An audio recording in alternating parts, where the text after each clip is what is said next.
Hey, what's good, everyone? Well, Glassman here. Pre-run circle checks. Get right into this. Just did a video on the daily circle check. Again, the next video is going to be the post-run. Then we get into the start procedure. So start the purpose right here. To ensure the Zamboni is in good operational condition before driving onto the ice. Schedule. Perform this procedure at the beginning of every ice race service. Again, the pre-run checklist or circle check is to make sure the machine is ready to go for an actual ice race surface. From filling it up, to starting it, to opening the gates up. Again, this is specifically for our rink with our machine. Throw some comments down there if you think I missed something or you want to add something to the conversation. Certainly welcome. All right, procedures right here. Make sure the dump tank is open and safety pole is installed. Start filling the ice making water. Again, I made this in an order of operations, so to say, an order of sequence of how you would do it in real time, step by step. So that's how it's going to progress here. So how I kind of like to start things, you start filling the ice making water. You got about, depending on how full the machine is from the previous ice cut, anywhere from 5 to 7 minutes till the machine is full. So it's perfect time to be able to do this. And this is not going to take the whole 5 or 7 minutes, but you definitely want to go over all these things to make sure the machine is ready to go for the actual ice resurfacing. So again, start filling the machine with ice making water.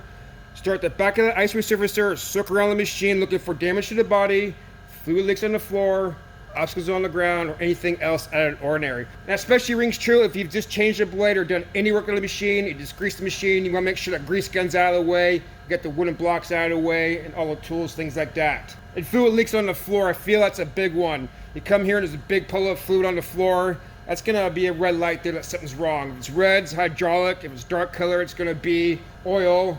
Green or orange for your coolant. We want green, the normal stuff on the 546, but we have the orange, the premium stuff, fluid, coolant on the 500. Probably switch over to the orange stuff on the 546 as soon as we do the next flush on that. If you have any problems during the circle check, make note and report to supervisor or the next person on shift. Doesn't have to be the supervisor. Something's wrong with the machine, something's acting funny, make note, and again, report to the next person and to the supervisor. Turn off ice making water if you haven't already. Top off wash water if needed. Ensure fill hoses are not in the machine and are out of the way. Point fill hose towards drain. And for here, that's because if you let the hoses lay on the ground, that's a long hose. It's an 1.25 inch hose, probably holds a couple gallons of water. You flop on the ground near the compressor room. It's just, in the concrete, it's not really level. At least it shifts towards the compressor room. So it's nothing like, I don't know, I find it a little unsettling when I walk in a compressor room to do a reading. I'm looking at a 480 volt panel standing in a puddle of water. So let's keep the puddle of water outside the compressor room. Point the hose towards the drain, so when it does drain out, it goes towards the drain, not the compressor room. That's really more rink specific for our rink. But your rink, you still want to flop the hose on the ground. You make sure it's out of the way. It's not leaking anywhere towards something you don't want it to. Turn on propane tanks and inspect tanks for leaks. Smell sulfur.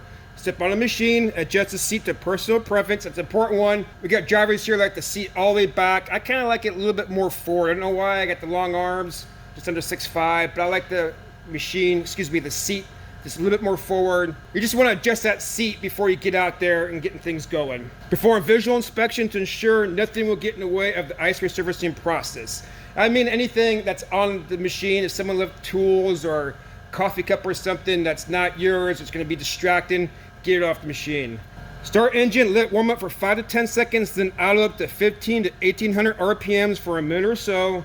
Listen for unusual noises. And for me, depends how long the machine sat. If it sat overnight and it's really cold, I'm gonna let the machine warm up maybe towards 10 seconds. But it's in between ice cuts, you may want to warm up for 5 seconds. At the same time too, once you do rev it up to the 15 to 18 RPM, let it warm up for additional 2 to 3 minutes. If the machine's been sitting there overnight, perhaps even 3 or 4. If it's between ice cuts, just a few minutes fine. And as always, you want to wait for the green light to come on that signals it's okay for the ice resurfacer, for ice resurfacing process.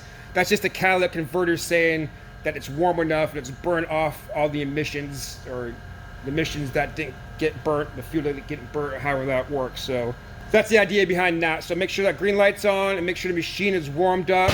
Warm it up longer if it's been sitting there longer and if it's cold out too. Next right here, check gauges for operational levels. And again, your coolant, your oil, and your battery, make sure that those are working, as well as all your eddy lights or your red lights are not on. Raise conditioner and put towel on lower rack. Ensure auger plates are in place.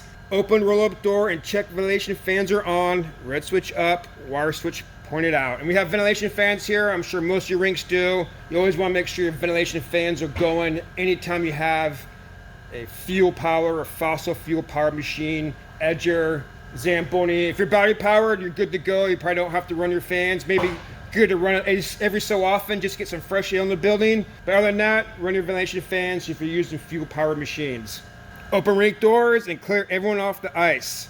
And when you get on the machine, I say honk horn. Like when you get on the machine, start backing out. Sometimes I'll honk the horn and people don't get the point that the machine, it's time to get off the ice. Hockey players, they kind of know what's going on. I don't want to be rude or anything.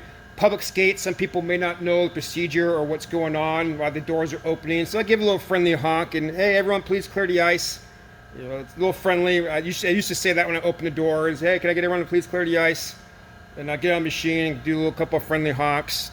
Start backing up really slow. You don't want to back out too fast. You start scaring kids and stuff. And sometimes you don't really want to back the machine out with people on the ice.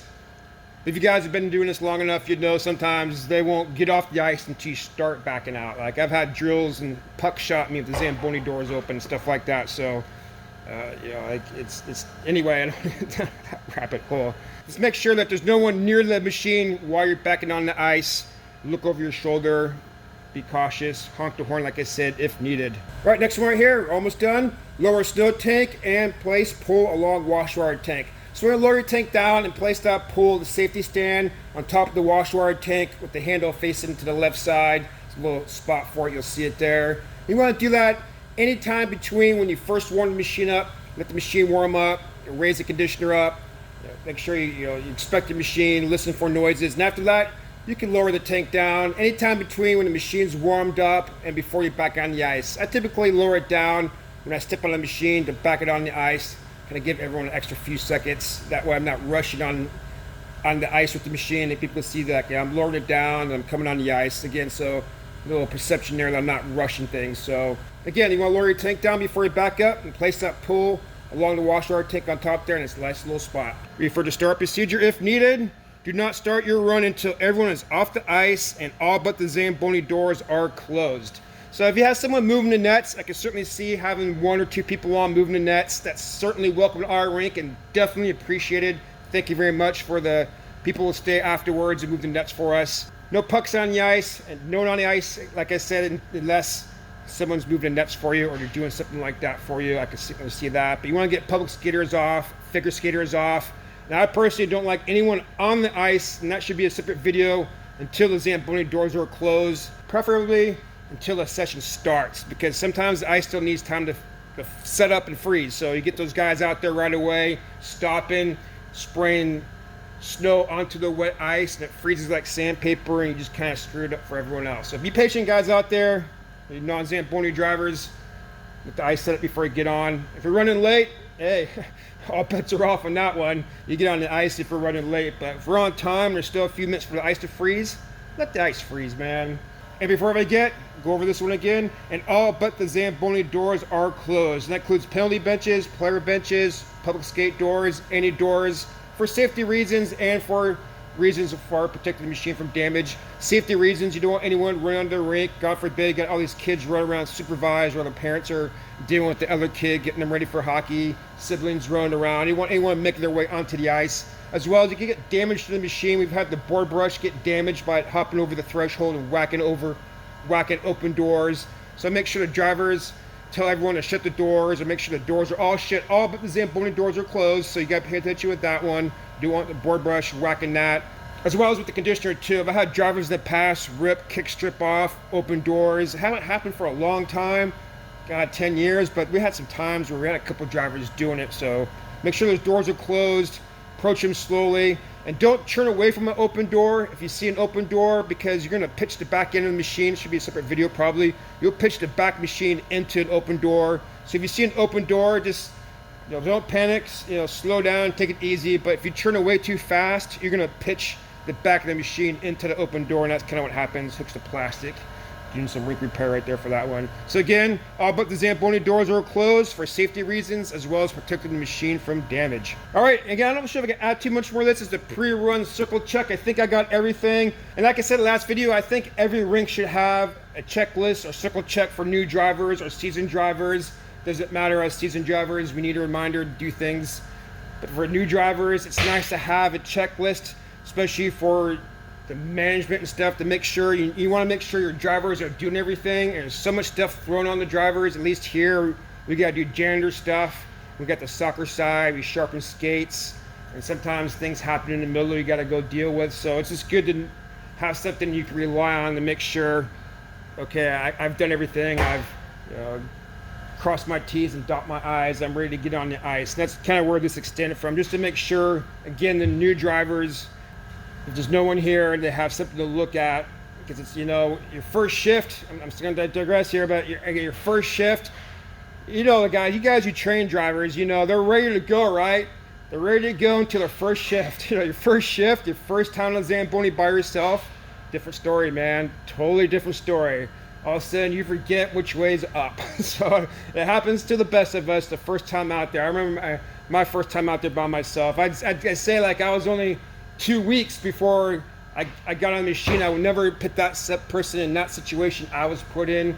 2 weeks on a Sunday morning with 4 back-to-back minor hockey games. I'm missing stuff and doing this and doing that, and they're up in the front complaining about me. Rightfully so. I had no business being out there, only being trained for 2 weeks. It was rough. It was rough, man. I'll tell you, it was rough. So that's why, again, try to do these videos, because I had to learn a lot the hard way. We had some Andy here and stuff, and Donnie in the past, some stuff was passed down, but there's a lot of stuff that I had to learn myself and figure out myself. And other drivers, I'll throw Jake out. Thanks a lot, Jake. He came here, he taught me the 3-2-1s. That was, a valuable lesson. Jake came here from different rink, different things.